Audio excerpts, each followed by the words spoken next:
but there's a decent chance, and I'm trying to get the details worked out now, that I might go to Spain to run with the bulls. Oh, in July. Oh.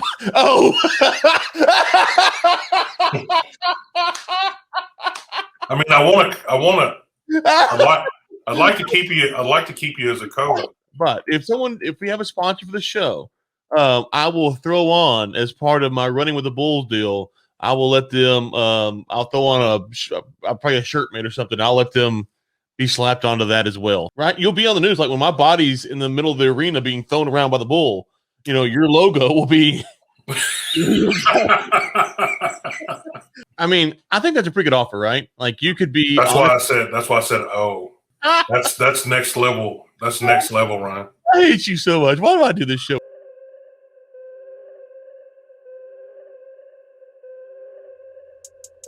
This is Overtime, a live series brought to you by Lynx and War Room Media, where we talk about basically anything we want. And here are your hosts, Greg Williams and Ryan Ray. Ooh, man! Good morning. What good, man? Always something new. Every week, it's always something new. I think we're moving faster toward that $65 too. Well, hard to deny at this point. We're going up.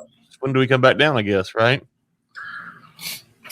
I guess that's the name of the game here now, isn't it? When's it going to drop again?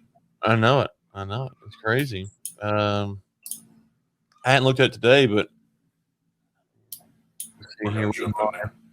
55 all WTI. That's crazy. Yeah, it is totally.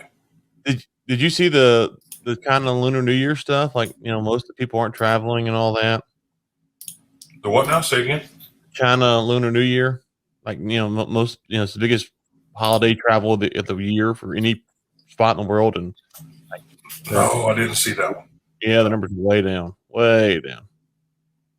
Man, it's not surprising. I guess it's going to be hit or miss. Where do you think everybody goes on that holiday? You think they go to Thailand, Phuket? Like, where do they? Well, they'll go back. The city folk will go back out to the village and visit their family and stuff like that. And you have people. It's a mandatory holiday, so people go all over the place. So the fact that I saw ticket prices were for airfare was like between 50 and 80% off because they can't get anybody to fly. And so it's not like a mandatory shutdown type deal. It's a partial encouragement. So they're trying to just stimulate the travel industry again, or what? Well, they have the Lunar New Year every year, and so but the problem they're having is they kind of have this government's kind of discouraging it, and so you can see that reflected in the numbers. And we think about China as the number 2 consumer bull. I think they are now, and so and they don't want to go nowhere. So it's like, how does this oil price keep going up? So, well, I know you can get a couple of tickets to Cuba for less than $100. So, I mean, I might go down to Africa, and so I was looking at prices to Africa, and let me tell you something. They ain't cheap right now. They ain't cheap down there right now. They're the same price it's always been. Yeah, well, they've pulled back some of the routing. So yeah, that's the other thing. You used to go direct from Atlanta to Johannesburg is how I'd go, but I don't think that flies there anymore. No, you probably have to connect in Amsterdam or one of those places and have to fly down, and you got to be in some kind of a bubble there. Yeah. All right. Well, for our rundown there, we'll talk about our oil prices, a bit of tight oil market, Exxon's big loss, terrible. We'll talk just quickly about Keppel getting out of the rig building business and some of the stuff happening in Brazil with them. Then we'll talk again about, it seems like this is like every SpaceX. But I have a few comments there about some of the stuff with SpaceX and some of the money that our boys there at some of the payment services are slinging for a seat to pilot this new ship that he's got. Anyway, Super Bowl 55. Did you look at the numbers on that, Brian? The spread? Yeah. No, I haven't looked. I hadn't looked at it. Good. We'll cover that today then too, quickly. Then our boy Deshaun there is wanting out. I think he's been told 0. Nope. So Is he coming to New Orleans?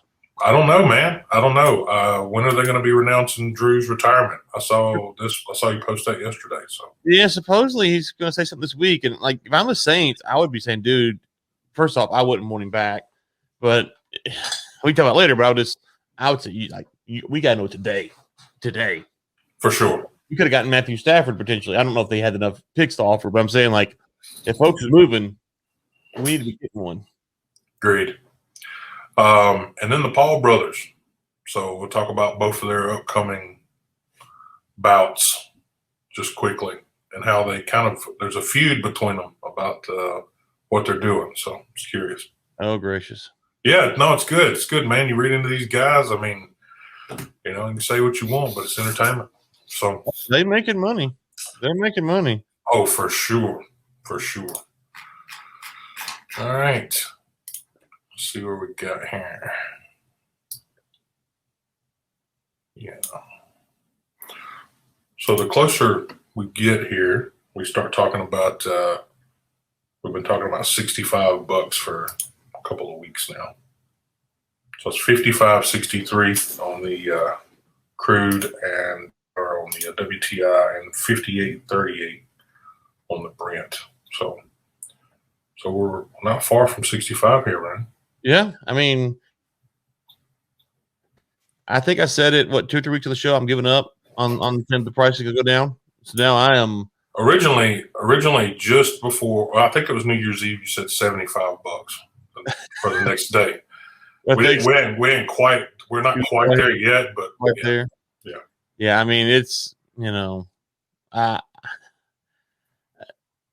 yeah, I mean, so we're going to find out, like I said a minute ago, the Lunar New Year numbers are down. So we're going to have to some point look and see what that does for the supply and demand numbers here in the next couple months. And then, I haven't looked at the storage report for yesterday. Did you take a look at the EIA storage report yesterday? Yeah, actually, I got it right here. So the only thing that moved, so the update comes out. This one was for the 29th, Ryan. This one wasn't yesterday. Okay, so this is last week's, the end of last week. Climbs to 1-year high, finding support. So the big thing I saw in here was the 4.5 million barrels of the motor gasoline, so 1.8% drawdown. Yeah. So I mean, here it is. The inventories fell by 1 million barrels, so not much. Not much, but we'll see. Yeah. We shall see. So yeah, I'm more people's driving, so that's good. More people are driving. I'm a little suspect here. So, you're optimist or pessimist? Where are you at here on that side of it? I'm a long-term bull. I think, long-term oil is not going anywhere. Right now, I'm just stunned that the price is so high so fast. We'll see. So you got a couple things, right? You got the Lunar New Year, which we wrapped for too long. Yeah. And then you have those OPEC cuts from the Saudis, which will be done the end of March, right? Yeah. And so, we'll see what happens at the end of March, because will they raise back their 1 million barrels a day or go above that? What is going to happen at that point? And so, we'll see. Week by week, that's all you can do. Yeah, it's hard. You're right. It's hard to put your finger on the pulse these days. What you think about it? I mean, personally, I want the planes back in there. I want the people back in their vehicles. I want everybody back enjoying the firing qualities of life. But the part about it is that the scare factor is still real large here in the U.S. about coronavirus. So anywhere past, you say, oh, we always had a joke whenever we were coming up, Ryan. I'm sure you know the joke about I-10 as well. So anywhere above I-10 that's not in their vehicle going on holidays right now needs to be getting in their vehicle doing some traveling. I mean, you got to get out. You got to go do things. You got to get life back to normal. If life doesn't go back to normal, you'll never be able to get any of these prices back in check. So, hey, I mean, Agreed. What are we? I mean, you start having the argument about the rolling blackouts in California, and they say it's because of bad planning, not because of swapping over to different energy sources. So, I mean, come on. So, I mean, let's just kind of backtrack here just real quick. If you go and look at prior to coronavirus, the beginning of 2020, the prices weren't booming. They were at this right now. And that's when the economy was basically normal. And so we're back to those prices. Now, I know it's supply and demand, right? So if the supply goes down enough, then it balances out. But I think we should be a little bit concerned on that. So, you think it's more inflation there? I think it's inflated numbers. I mean, I think you can look at the supply, and like you said, there's only 1 million drawdown. So then the price has moved $6. Yeah, and so Still I mean, a whole lot of sense. You're right. So the point, to your point, when things get going again, or if they get going again, and that's what we don't know is how much drilling, what's going to happen. So listen, we want it to be $100 a barrel. I say we want it. We actually don't want it. It's not good for the other economic things, but regardless. But no, it's not good. It's not good for a lot of things, but it just creates a paradigm. Is what it does. Mm-hmm.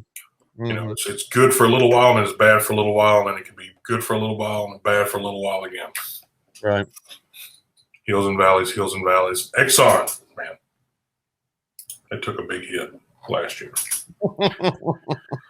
And so did not see some of that coming. I mean, it's not like they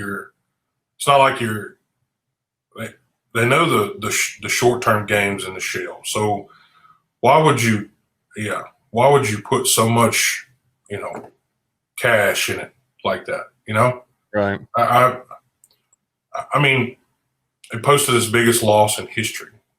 I mean, and 20 billion of that was just shale. I know. It's crazy. It's crazy. Largest annual loss for 40 years, man. So what do you think they're going to do? I don't know. I mean, they're under a lot of investment pressure. So, I mean, it looks like the investors are kind of pulling the gloves off and saying they need to move, more quickly and forcibly to improve returns and focus on, more clean energy. But the issue is that, I mean, I can promise you, in fact, I can guarantee you that there's no one, not a single soul sitting at the top of ExxonMobil right now, today, that wanted to lose $22.4 billion. So I'm sure that there's no one. What do you think? I don't think anyone wanted to lose either. I think we're on the same. I think we agree 100%. Nobody lose that. But as an investor in an energy company, it's always been this way. It's like buckle your seatbelt. I mean, if you think for a moment that, pushing companies to move to cleaner energy faster than they're ready, or have the infrastructure to move over, you'll be in the same mess, if not worse, down the road. 22 billion will look like a wet dream compared to the place you'll be at later on if you don't have the infrastructure in place. So that's just what I got to say. And I'm saying, be careful, Exxon, what you wish for. So I wouldn't agree 100,000%. But the discussion with the Exxon Chevron merger came back up here, have reheated over the last couple of days with all the fourth quarter losses that have been published. So you can imagine that somebody is sitting there going, "It's just starting to sound like a better idea every day." Right? No doubt, right? I mean, that merger would possibly help them both out. I mean, of course, that was talked about last year, like we said. But if they keep posting losses like these, it won't be long, and the merger will be announced again. They just can't keep surviving like that. I kind of go back and forth on what I think they're going to do. Do you think they're going to merge?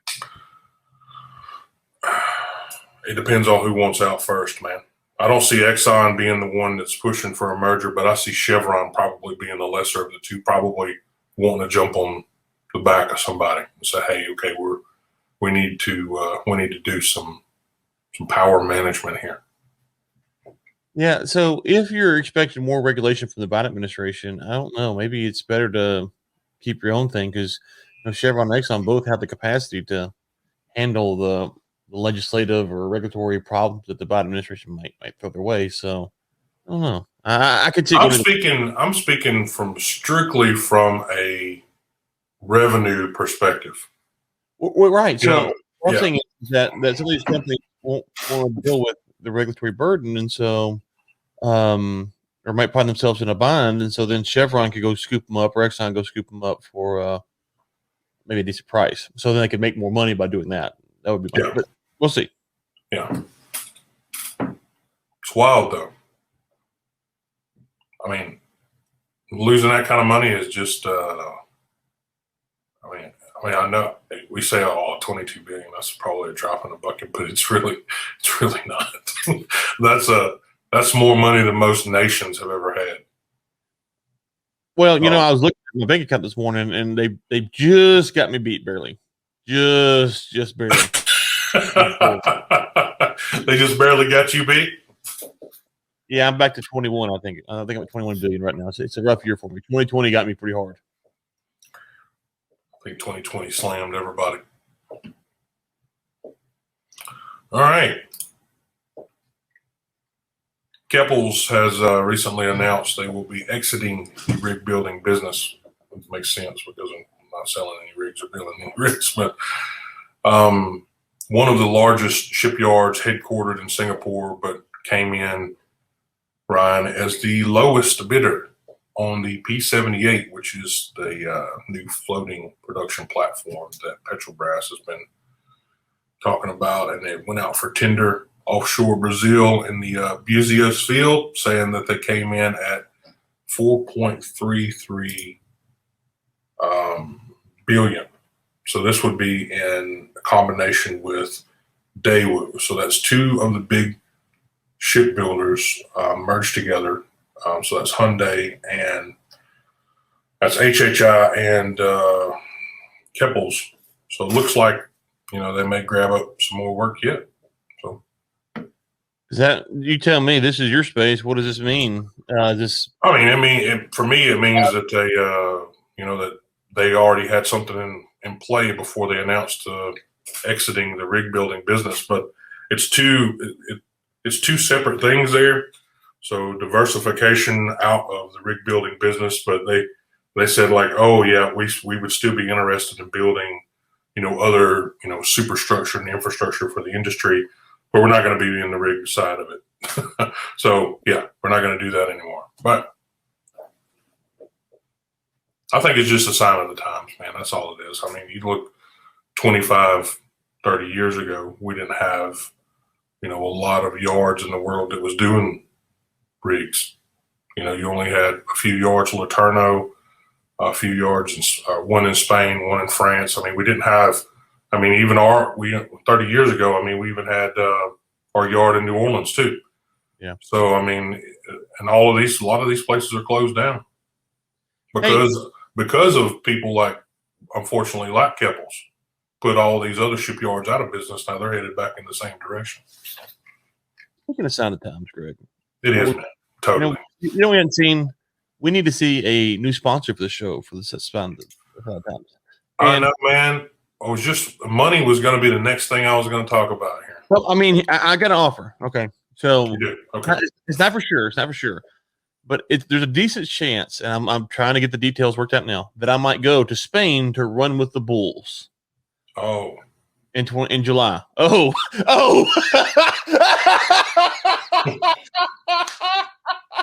I want to. I'd like to keep you. I'd like to keep you as a co-host with the show. I don't want to. Oh, you want to do one? You want to do one live while you run with the Bulls? So I'm working on the trip details, but if we have a sponsor for the show, I will throw on as part of my running with the Bulls deal. I will let them. I'll throw on probably a shirt made or something. I'll let them be slapped onto that as well, so that they can be a. I mean, wow. If I get gored or something, obviously there's a risk there. But you'll be on the news, right? You'll be on the news, like when my body's in the middle of the arena being thrown around by the bull. Your logo will be. This is okay, everyone. If you're interested in if you're interested in making sure that your logo makes it somewhere in Spain for running with the Bulls in July, then hit Ryan up. Sounds interesting. I mean, we're not we're not voters here for gourding. We're not voters for hoarding. We're not voters for. But hey, look, Ryan, if you want to run with the Bulls, buddy, I'm all about it. I'll even put a logo on there with you. I'm saying they sponsored this show, and part of the package is if I run the Bulls, I'll put the logo on my shirt for no extra charge. Just saying. We're gonna have full-time drone coverage for that run. We'll have to figure out how the surveillance is gonna be put down for that one. It's gonna be absolutely. That would be amazing, Ryan. Amazing. I mean, I think that's a pretty good offer, right? Like you could be. That's why I said. Oh, wow. That's next level. That's next level, Ryan. I hate you so much. Why do I do this show? You and Ben need to do a show. Oh, well, I would never. I would never do anything with a bull, ever. You're not going to run the Bulls with us? No, sir. I may do a fishing trip or something like that, but I won't be doing. Nope. Hey, you can do a fishing trip too. Like I'll be happy to do a sponsored fishing trip. I know this is the place. We're gonna have to. Work one of those out. Hey, Carter. Yeah, you may be right. I don't think it'll get all the way back to standard, but you're probably close. So, Ryan, if you have some extra money laying around, this deal here should be one of the ones you jump on top of. I'm just trying to go run with the Bulls. That's all I'm trying to do right now. So, I was supposed to go last year. What? I was supposed to go last year. So you delayed it a whole year? Well, I couldn't go. They canceled it. There was nobody to run with the Bulls last year. They wouldn't let you run. I don't know if you heard there's this coronavirus thing going around. Oh, yeah, that's right. Kind of banned us. Damn. So I got to see if it's open to everyone again. That's what I'm trying to figure out. And so that's kind of what I'm saying. I'm not sure because we want to go, but will they let you in? We had to quarantine for 3 weeks or some crazy to get back. So hopefully by July though, all that'll be kind of cleared up, right? I mean. Okay, I'm struggling here again, Ryan.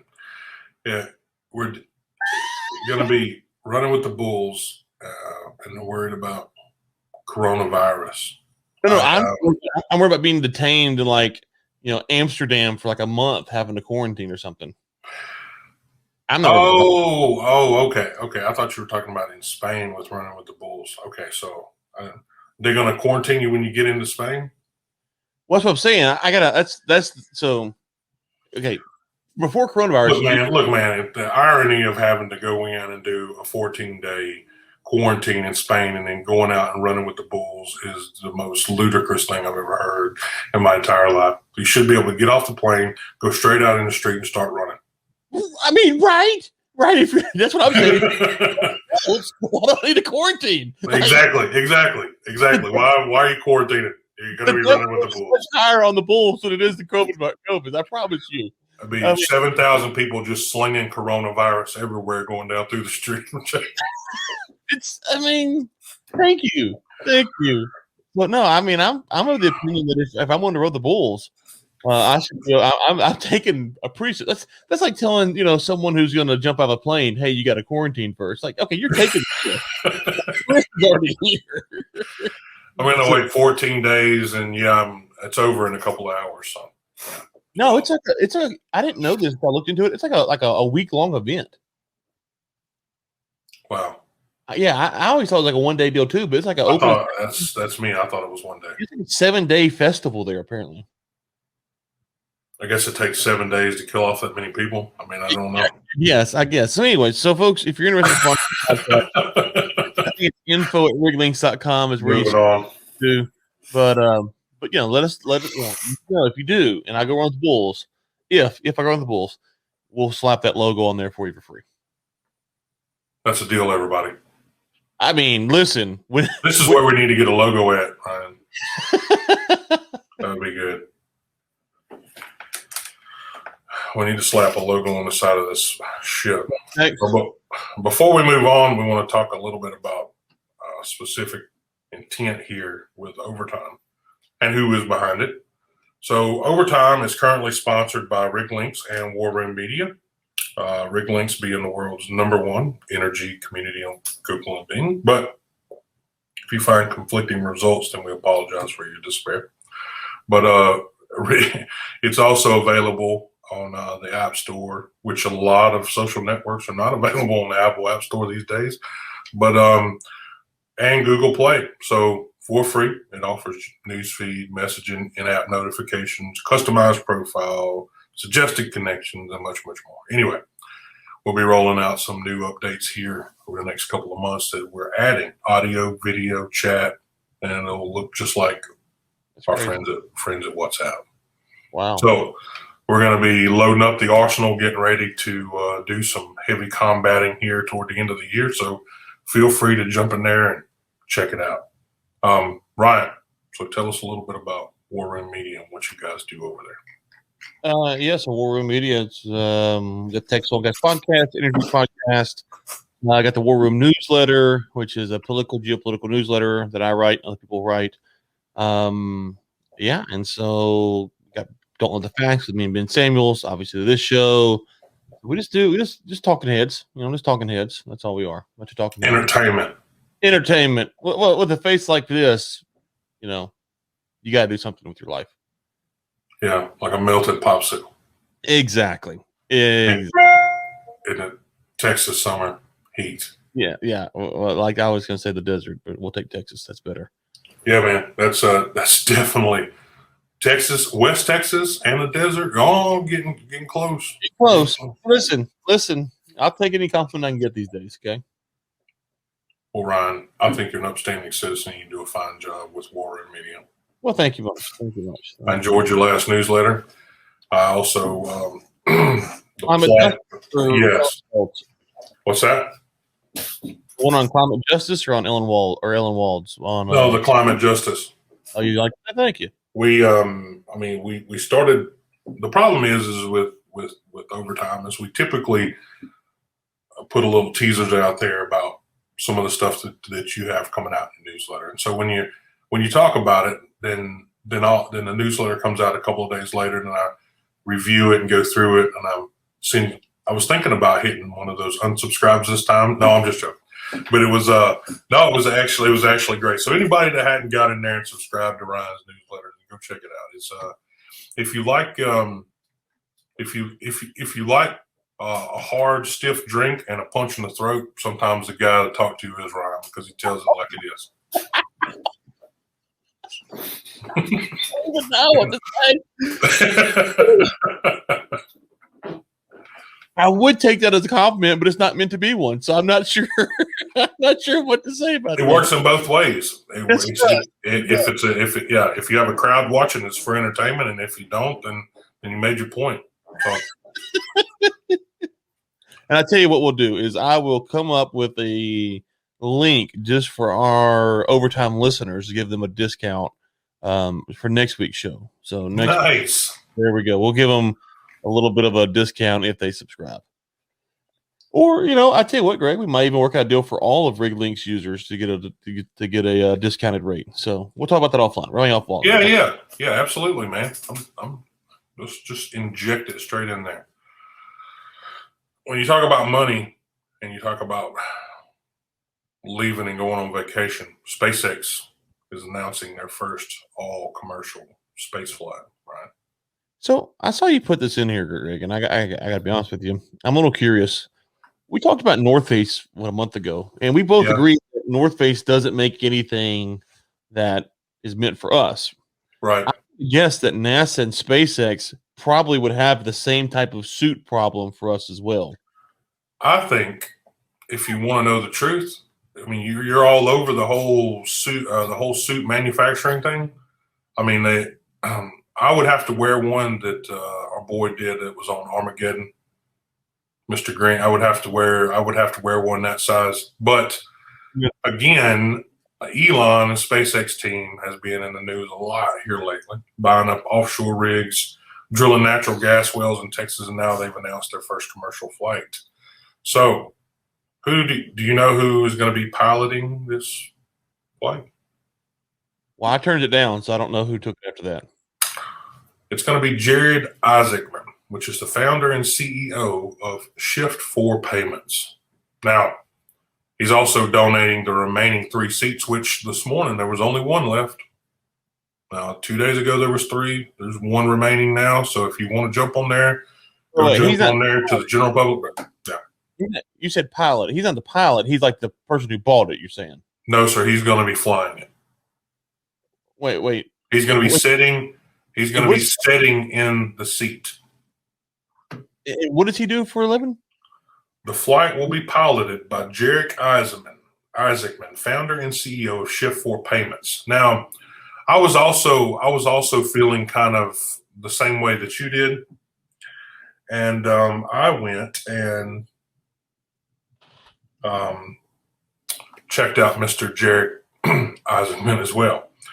And so I went to his LinkedIn profile, checked him out. He does have some previous history with some aeronautics and some other space things in his past. So I think this Shift4 Payments was his entry into the business world and made quite a bit of money at it, from what I understand. But he does have some previous aeronautic experience in his background. But yeah, I thought the same thing. How much do you think one of those tickets would be, man? So this is going to happen. It's slated, it says, to occur no earlier than the 4th quarter of 2021. So it might happen this year, it might not. Let me just put it like this, Greg. If you said the way they keep crashing rockets, bro, I don't know. That would be. I agree. Stand in line waiting on that. No, I agree. So let me put it like this: if you said, "Hey, Ryan, we've got a flight to outer space," there's only one man who's going to fly me to outer space, and that's like Neil Armstrong. Like, I don't need some billionaire flyboy who's going to fly me to outer space and back. I need like Neil Armstrong, Buzz Aldrin. I need some OG, some man who knows how to make it in like this little bitty ship, go around the moon and come back. This is not a friends and family discussion here. No, I hear you. Exactly. I need someone who has some skin in the game here, not some billionaire who wants to talk to all of his buddies. That dog went hunting. I don't know all the details, but I will tell you that there is 1 seat left. I'm not sure who the other 2 went to. I'm not sure if Mr. Jacob there, or Jared rather, sold those off to the highest bidder. But hey, serious question: would you do it if they offered it to you? If it was free? Yeah, free. I don't know if I'd even do it if it was free, man. I could. I'd be so dang nervous. I would be. Okay, so the flight. Let's talk about the flight for just a second. The multi-day journey is going to be orbiting the Earth every 90 minutes along a customized flight path. Will be carefully monitored at every step by SpaceX Mission Control. Upon conclusion of the mission, Dragon will re-enter Earth's atmosphere for a soft water landing off the coast of Florida. So that's not really a lot in detail about the trip, right? But it says, anybody that's going to be doing this has been going to go through emergency preparedness training, spacesuit and spacecraft ingress and egress exercise, as well as partial and full mission simulations. So if I'm paying a lot of money, the last thing I'm going to want to do is have to go through all that crap. I'm just quiet. I'm just honest, because they're just going to get into the atmosphere, take you across the atmosphere, and then bring you back in and throw you back in the water. Okay, yeah. So I mean, it's saying multi-day journey, but what are we talking about here? It says It says orbiting Earth every 90 minutes. I mean, you're going around the Earth. Your one orbit takes 90 minutes, right? It does, but it says multi-day journey. So, I guess how many days we're talking about here? So, yeah, I think you're touching on something. I would say from a different perspective. If you said, "Hey, we want you to be the first man to go on the moon, or one of the first people to go to the moon," and it's like we did, go there, come back. That's something I don't know if I'd be wanting to do or not. I would entertain it. What about Mars? Not Mars. You ain't coming back to Mars. You come back, okay? Mars is a bad deal. Hey, real quick, I don't know if y'all have watched The Expanse. It's the best show on TV. It's not a cartoon. Don't at me, bro. The Expanse, Mars. There you go. Don't trust those people. Anyways, how far are you into it yet? I'm caught up. I just caught up. 5 seasons. It's great. 5 seasons. It's the best sci-fi show on TV. It really is. Seriously. Have you seen it? Good. Yeah, I've seen all of them. Yeah. Okay. We can talk about that then on the show. Anyways, so if you said, "Hey, you want to be the first person into space, first person on the moon," think about the explorers of old. They would go across to see. There was a risk reward there. Here, there's no risk reward. I mean, you could be the first non-government employee or whatever to go to space. Okay. Well, the last time we tried to send a non-government employee to space, that did not go well. No, it didn't. And I'm not trying to make light of that situation. I'm saying that just didn't go well. No, it didn't.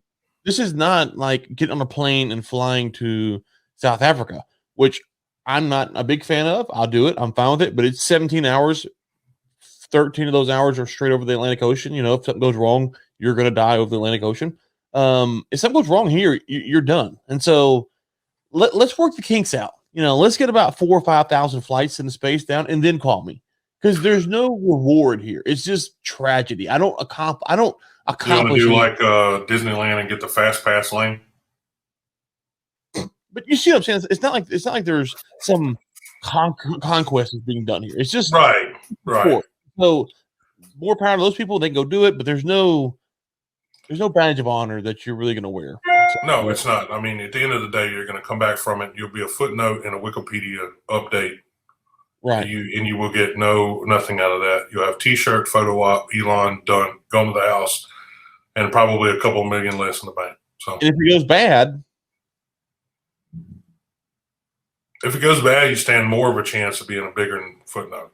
Well, you're gonna be in history. You will.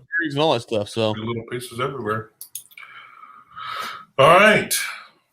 Talk about Super Bowl 55, man.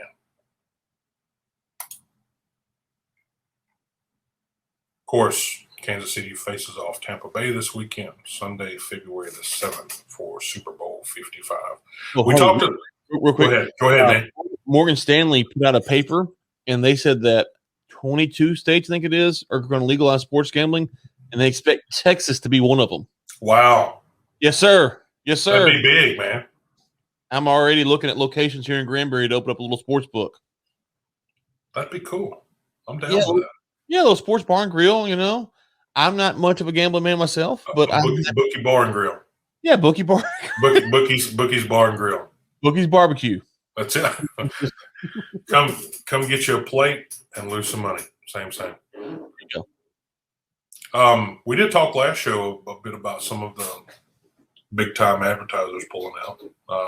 We'll be throwing a lot of that in there this year, but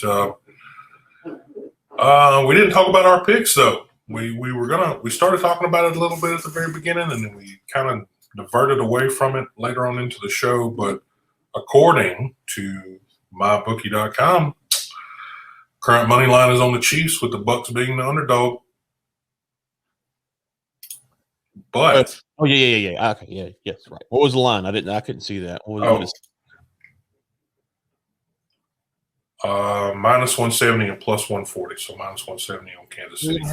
3.5 points. Okay. Yeah.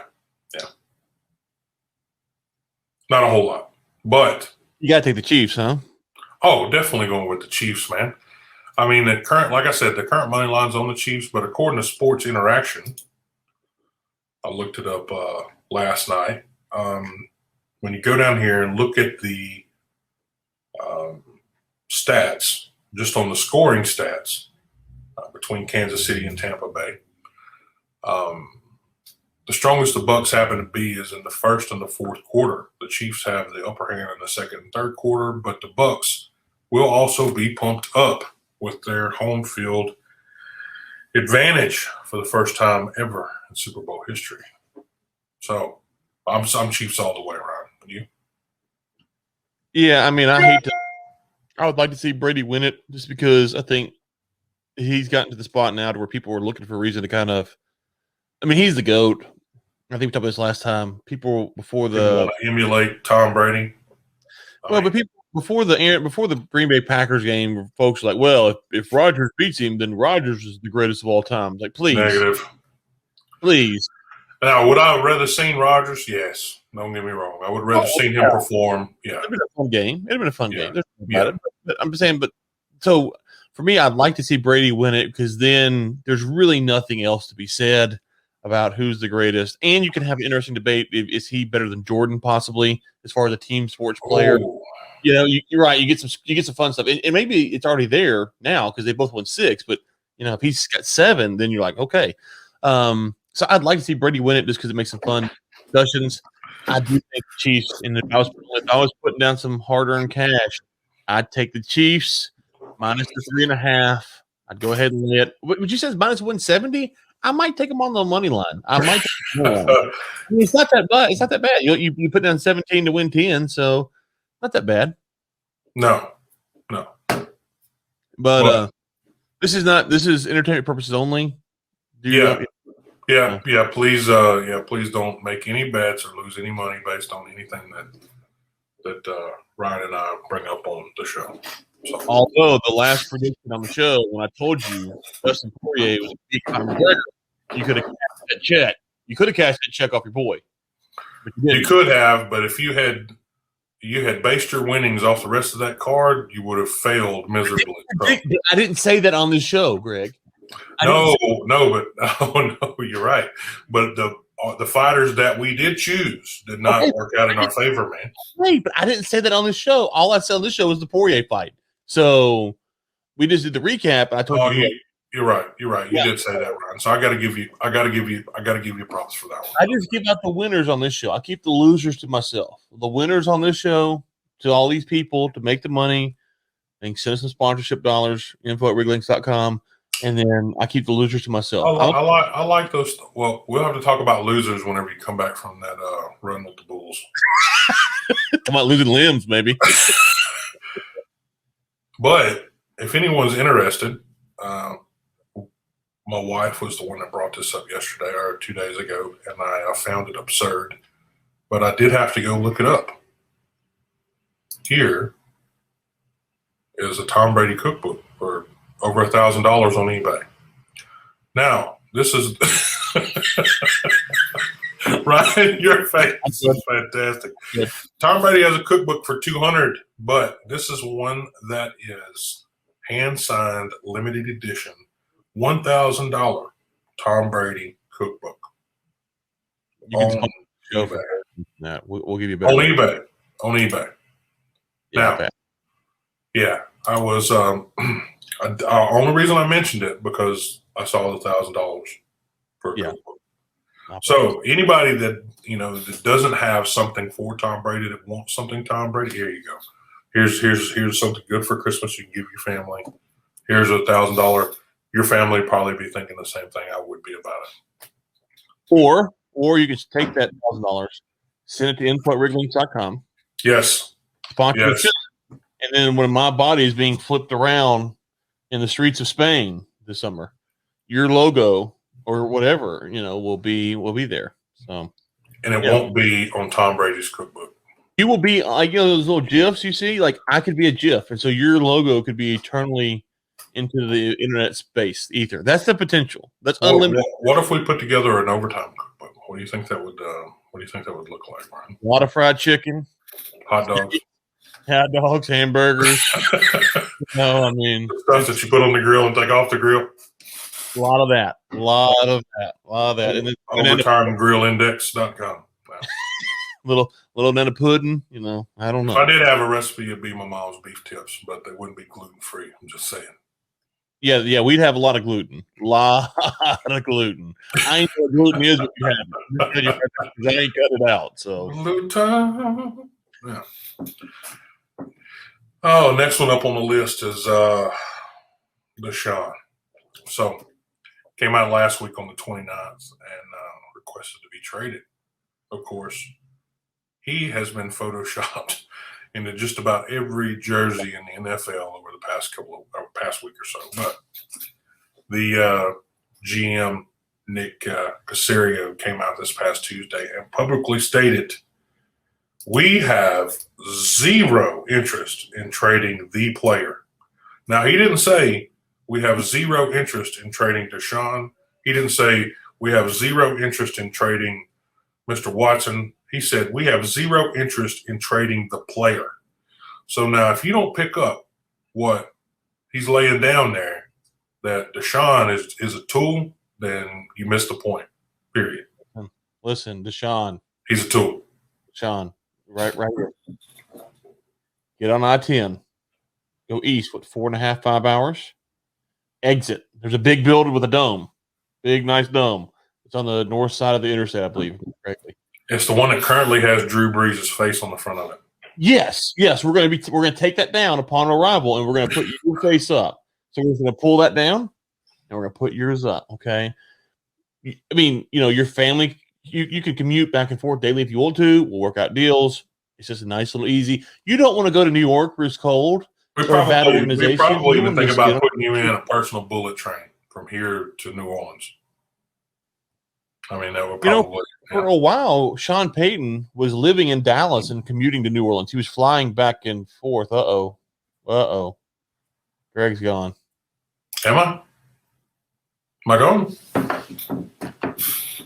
Are you here? Yeah, I'm here. It was just looks like a little bit of a fade out there. Uh-oh. Yep, you there? Okay. Oh, yeah, I'm here.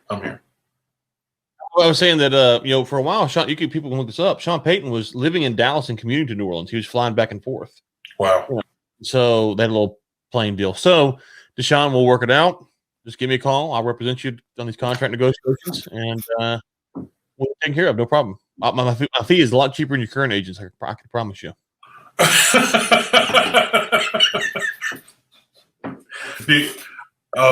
Right. I run with the Bulls. Even look, I'll throw that deal out there for you too. Well, if they do trade him, what do you think they'll request in the trade? So Kayleen Collar with the Bleacher Report, which is the same report we're looking at right now, said that if they do trade him, it'll be for a historic haul, and it'll also usher in an era of player empowerment in the NFL that has never been seen before. So, I mean, would they get 3 first-rounders or 2 first-rounders for Matthew Stafford? Yes, something like that. Well, you got to get 2 times that for him, right? For sure. I mean, that's the problem. So I would say, there's only a handful. So the general manager has noted that Caserio can publicly say he isn't interested, but everyone has a price. That's what it comes down to. Period. Right. So I think if you're, the handful of teams like the Saints, the Colts, a handful of teams that can afford to give away a handful of draft picks right now, try to win a Super Bowl or 2 in the next 2 or 3 years, those are the only teams I think that can really make a trade. Like if you're Jacksonville and you trade a bunch of picks to get Deshaun Watson, you haven't done anything. You're just. Oh, that's right. And so, and of course, they wouldn't trade with Jacksonville because it's in division. But I'm saying, like a team like that. So I don't know. I don't know if they'll get done or not. Again, though, the Saints are willing to take him. I'm speaking on behalf of the Saints, and that's why we got to get Drew Brees. He could slide right on over there. You never know. It's a nice, easy drive. If he ends up in Dallas with the Cowboys, Oh my God. Oh. You see our love and our intent here on the overtime for the Cowboys. So Yeah. we're both transplant Texans. We're both from Louisiana. We got over here. I love Louisiana, but I also like my heart's in Texas, so this is where I'm at. But I'm always will be a diehard Saints fan, but I'm also a Texans fan too. Just simply because there's a couple of players with the Texans that's put in a lot of time in building the organization up to where it's at now, and Deshaun is one of those guys, and got a lot of time for Deshaun. Well, we'll see what happens with him. Nothing's going to happen. I'll go ahead and say that right now. Nothing's going to happen. They're just going to, they're going to keep him in, and they're going to bang out a few other people in a couple other positions and try to see what they can get for the money and go another season and let J.J. Watt get pissed off and rip the locker room to pieces a few seasons in a row. I heard they're moving him too. Did you hear that? What? I heard that there's reports that he's out too. No, man, he's still got 3 more years at someone's contract, I think. Yeah, there's all kinds of. J.J. Watt. I have to go check that one out.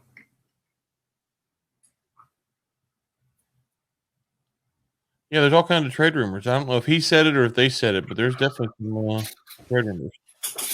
Be the stupidest thing they ever did. I don't know. We'll see.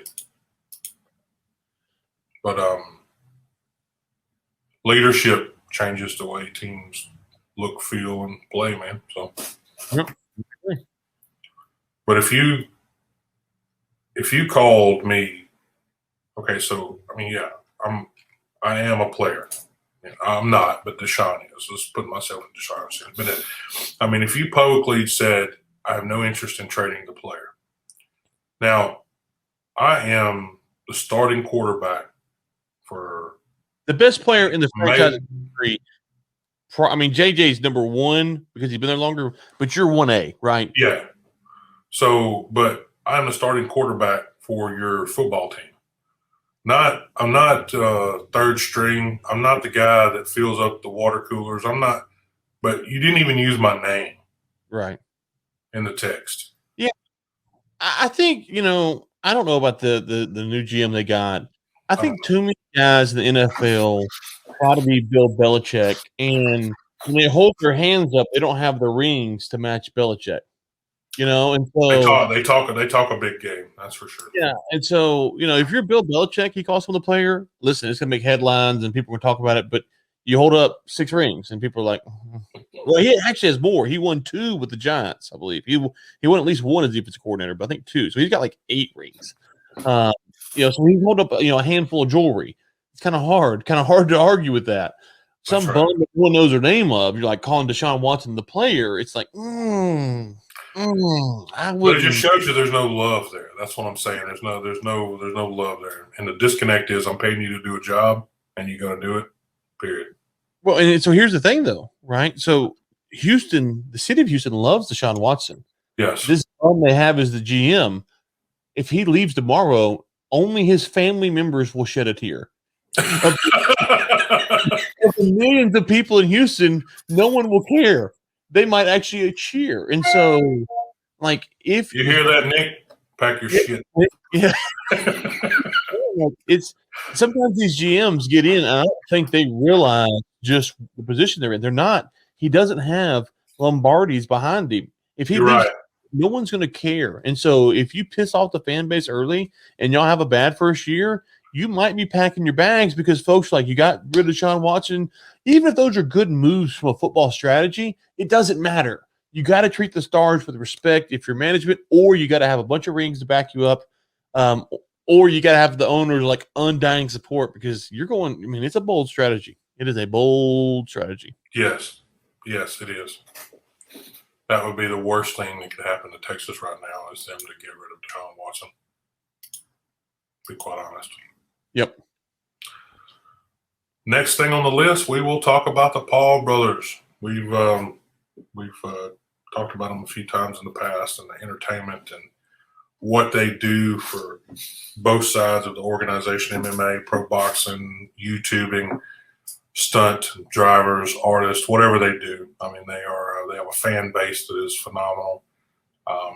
And this fan base drives their sales of everything they have. And so, as you said before, Ryan, they are master promoters in what they do. And it was recorded on record for the Triller fight that the people that bought that fight, over 50% of the buyers were first-time buyers of a live boxing event. Now, 50%. Now, and there was a couple of those matches that weren't even matches. So, I mean, what do you think they were there for? They were there because it was a live YouTube event. I mean, basically, or not a lot. I mean, a lot of them were there. Obviously, the other 50% were there for Tyson and Jones. Get it? But I mean, there was a lot of people. 50% was a lot, man. Yeah, so I think you probably have two things. I think if you take that 50%, you have a lot of YouTube type supporters, like you're saying, and you probably have a lot of younger people who wanted to see Tyson, who never saw Tyson, who decided to go ahead and yeah.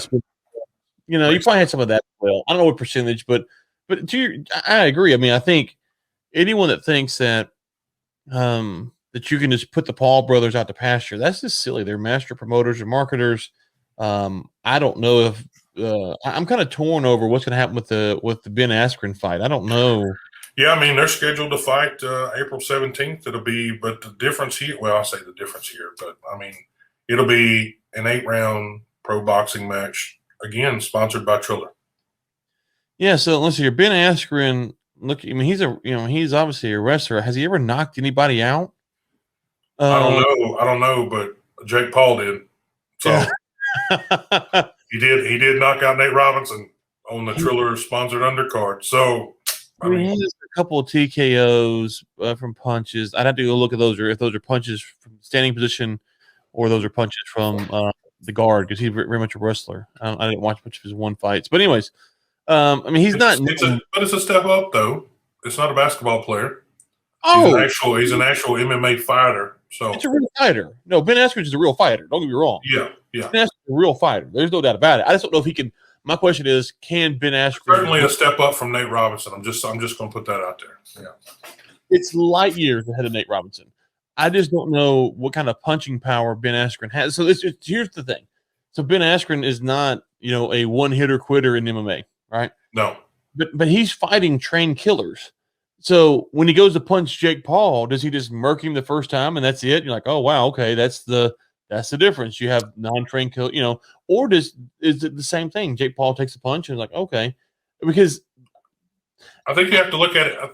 I think Ben's going to look at it from a boxing perspective. I mean, I don't think he's going to look at it from a MMA perspective. That's what I think.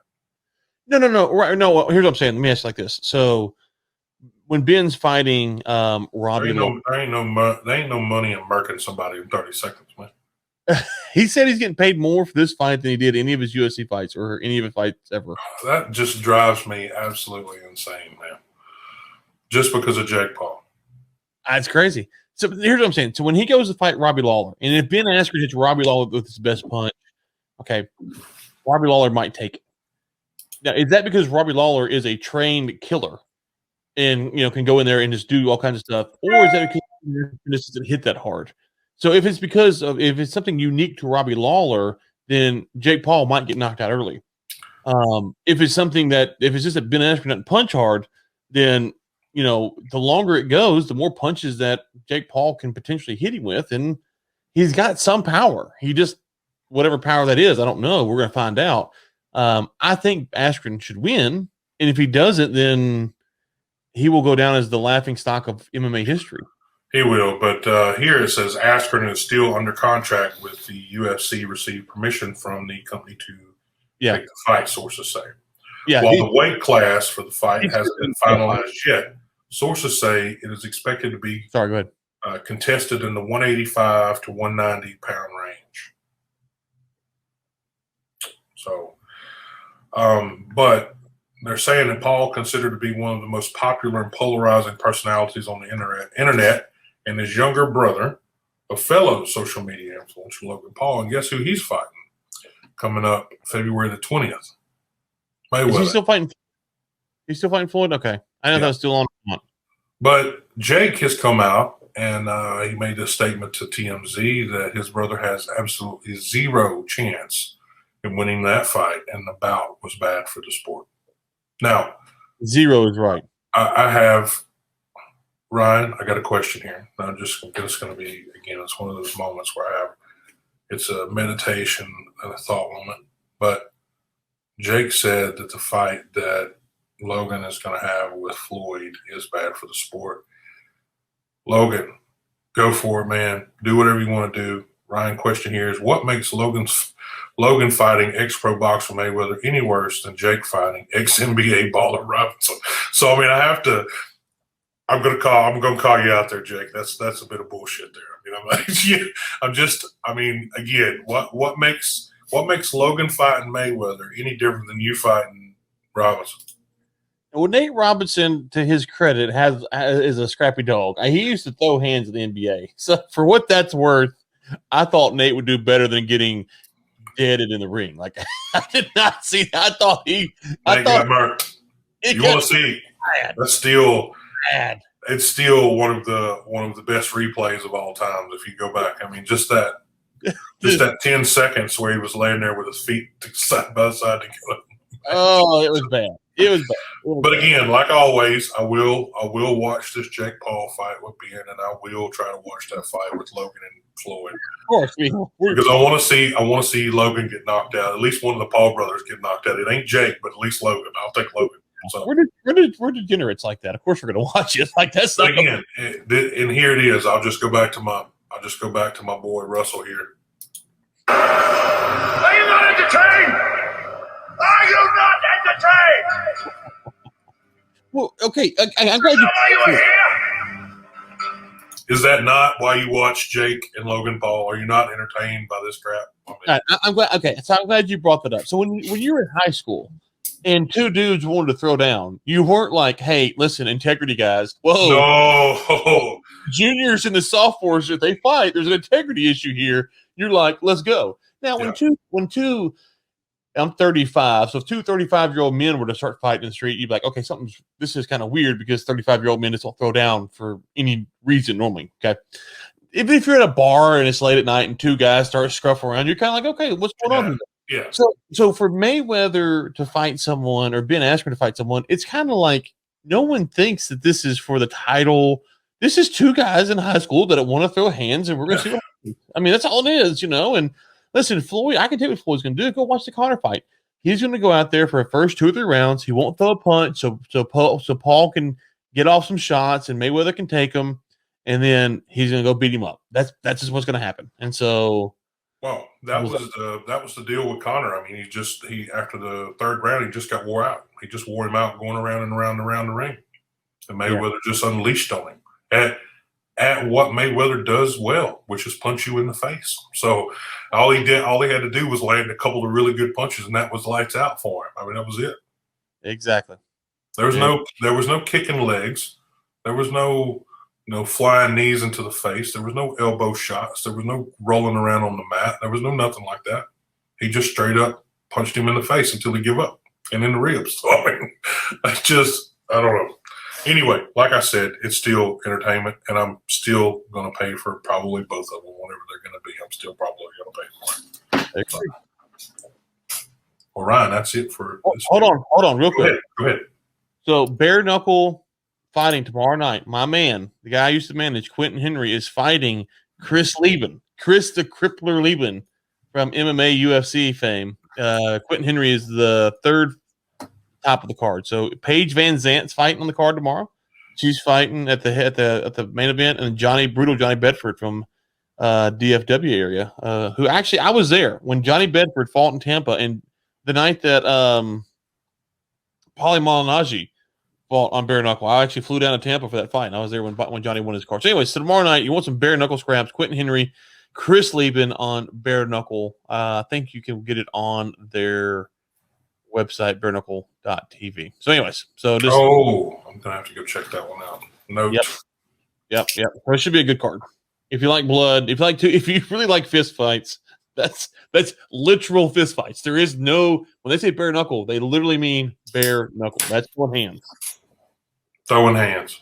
Throwing hands, my man. Not signals. Throwing hands. Throwing hands. They serious about it. Oh man.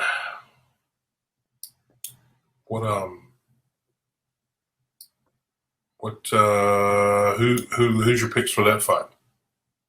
So I saw back when I was managing fighters, I saw Britton Hart fight the Australian girl who was a champ. And Britain's tough. What was her name? Anyways, I saw her fight in Mississippi. She's tough. I don't know if Paige Van Zandt. When I was there, it was bare knuckle 2. I got one of my fighters on the card, and he's fighting Marcel Stamps. But anyways, Britton Hart, who was she fighting? I gotta look it up now. It's driving me crazy. Anyways, there was a guy in the ring. This is a big, tall guy. And like he got hit and he got all mad and would throw his mouthpiece down because it hurt. He's getting cut up with him fist. So I'm just wondering about Paige Van Zandt. Not that she's not tough. They're all tough, but it's just a little bit different. Isn't the idea to keep the knuckles off your damn face? So I mean, you either gotta be good or you gotta be good. Yeah. You gotta be good or you gotta be good at it. There's nothing to block. I mean, there's no big glove to cover up. So you start doing all this, and you got even here, you could get hit here and here, and so there's not a lot of. And the other thing is, if you hit him in the forehead, you break your hand. So it's a different sport, and I like it. So yeah, let's see. Britton Hart, Beck Rollins beat her that night. Chris Lytle fought that night. That was a good night. Maurice Jackson is the guy I'm talking about. He was the one who kept throwing his mouthpiece down, getting mad. And so, yeah, it was a good night. Anyway, so if you like hands being thrown, bare knuckles where it's at, in my opinion, go check it out. Sounds good. I'll check it out. Take them back to the Fight Club days, man. There we go. No doubt. Well, that's us for this week, Ryan. I'm Greg with Rig Links, and that is Ryan with War Room Media. Y'all go subscribe to his newsletter. Thanks. Come check out Rig Links when you have some time. So thanks for joining us this week for another edition of Overtime. And that's a wrap. See y'all next week. You've been watching Overtime, a live series brought to you by Rig Links and War Room Media. Your hosts have been Greg Williams and Ryan Ray. For sponsorship opportunities, send us an email at info@riglinks.com. Tune in next Thursday at 10 a.m. CST for another live episode.